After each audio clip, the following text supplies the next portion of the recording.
Arrest ధర money లాండరింగ్కు పాల్పడ్డారంటూ WhatsApp call చూపు తిప్పుకోలేని పరిస్థితి కల్పించి కోట్లు స్వాహా వృద్ధుల లక్ష్యంగా సైబర్ నేరస్తులు కొత్త తరహా దందా. ఇది ఎలా చేస్తారంటే గుర్తు తెలియని వ్యక్తి పోలీస్ వేషధారణలో వాట్సాప్ లేదా స్కైప్ కాల్ చేస్తాడు. తనను తాను సిబిఐ లేదా ఈడీ అధికారిగా పరిచయం చేసుకుంటాడు.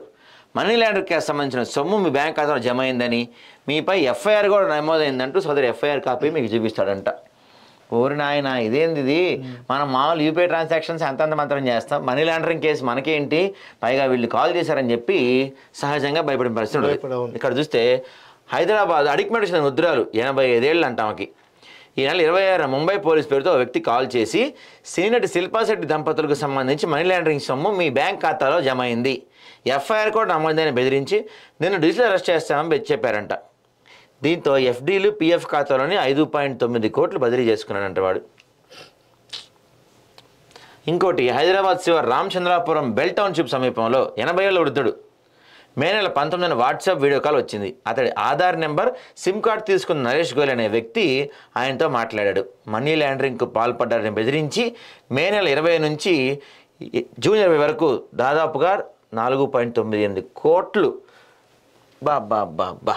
ఇక ఇంకోటి నాచారంలో ట్రాన్స్కో విశ్రాంత సిఈ 75 ఏళ్ళు అంటే ఆయనకి జూన్ 13న ముంబై టెలికాం శాఖపై ఫోన్ వచ్చింది. మీ పేరు తీసుకున్న సిమ్ వినియోగించి ఓ వ్యక్తి మనీ లాండరింగ్ పాల్పడ్డారు, 4.82 కోట్లు బదిలీ చేయించుకున్నాడు. ఇక్కడే మనం అందాజుగా లెక్కేస్తే ఇదొక 6 వేసుకోండి, ఇదొక 5, 10, 16 కోట్లు. బా, మూడు ఘటనలే మనకు తెలిసినవి. ప్రభుత్వం తెలని ఎన్ని ఉన్నాయో, ప్రభుత్వం దృష్టికి రాని ఎన్ని ఉన్నాయో కానీ 3 ఘటనలలోనే 16 కోట్లు అంటే జాగ్రత్తగా ఉండాలి. ఎందుకంటే ఈ విషయంలో ఎవరేం చేయలేరు. ఎందుకంటే ఇప్పుడు దొంగతనం జరుగుతుందని తెలిస్తే అక్కడ పోలీసులు పెడతారు, కానీ ఇలాంటి విషయాలు ఏం చేయలేం. మన జాగ్రత్త మనం ఉండాలి. ఎట్టి పరిస్థితుల్లో ఈసారి మీకు అట్లా ఏమైనా కాల్స్ వస్తే, ముఖ్యంగా వృద్ధులకు చెప్తదలుచుకున్నాము, ఈసారి మీకు అట్లాంటి కాల్స్ ఏమన్నా వస్తే రండి, మా ఇంటికి వచ్చి నోటీస్ ఇవ్వమని చెప్పండి. లేకపోతే మీ ఏ స్టేషన్లో ఎఫ్ఐఆర్ నమోదైంది మేమే అక్కడికి వస్తామని చెప్పి ఆ పోలీస్ స్టేషన్కి వెళ్ళండి. కానీ ఊరికి అకౌంట్ డబ్బులు పడిపోతే ఎఫ్ఐఆర్ ఫైల్ అవ్వదు. పైగా ఇవాళ రేపు ఆధార్ కార్డ్ నెంబర్ తీసుకోవటం, పాన్ కార్డ్ నెంబర్ తీసుకోవటం, మన డీటెయిల్స్ తెలుసుకోవడం చాలా ఈజీ. కేవలం ఫోన్ కాల్తో చాలా ఈజీ అయిపోతుంది. ఇవాళ రేపు పాన్ కార్డ్, ఆధార్ కార్డు తీసుకోవటం. నిజంగా నిన్న నాకు జరిగిన ఒక ఉదాహరణతో మీకు చెప్పే ప్రయత్నం చేస్తాను. నేను ఒక గీజర్ కొన్నా మా ఇంట్లో. గీజర్ కొని 3 నెలలు అయింది. నిన్న కాల్ వచ్చింది నాకు, హిందీలో మాట్లాడుతున్నారు వాళ్ళు, లేడీ అక్కడ. మీ గీజర్కి ఇంకొక 1 year వారంటీ మేము ఫ్రీగా ఇవ్వదలుచుకున్నాము, అమెజాన్ నుంచి కాల్ చేస్తున్నాము, ఇంకో 1 year వారంటీ మీకు ఎక్స్టెండ్ చేద్దాం అనుకుంటున్నాము అన్నారు. సరే చేయండి అన్న.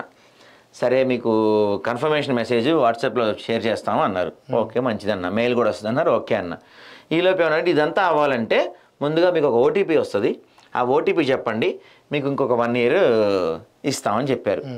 ఇలాంటి సిచ్యువేషన్ మీకు ఎదురైనప్పుడు ఏం చేస్తారంటే సైలెంట్గా ఉండండి. వీలైతే పెట్టేయండి ఫస్ట్, లేదంటే వాళ్ళు మీకు ఒక ఓటీపీ చెప్తారు కదా, ఆ ఓటీపీని తిప్పి చెప్పండి, వాళ్ళకి అర్థం అయిపోద్ది. ఇంకోసారి మీకు ఫోన్ చేయరు. మీరు కాల్ కట్ చేసినా మళ్ళీ ఫోన్ చేస్తారు వాళ్ళు, ఎందుకంటే కాల్ కట్ అయింది ఏమో అనుకొని. మీరు వాళ్ళని ఆడుకోండి కాసేపు, ఆ ఓటీపీని అటు తిప్పి ఇటు తిప్పి, లేకపోతే 1 2 3 4 5 అట్లా ఏదన్నా అది గజిబిజిగా చెప్పి మీకు వచ్చిన భాషలో బండబూతులు తిట్టండి వాళ్ళని. క్లియర్గా చెప్తున్నాం, మీకు వచ్చిన భాషలో బండబూతులు తిట్టి వదిలేయండి. ఇంకోసారి మీకు ఫోన్ చేయకుండా ఉంటారు.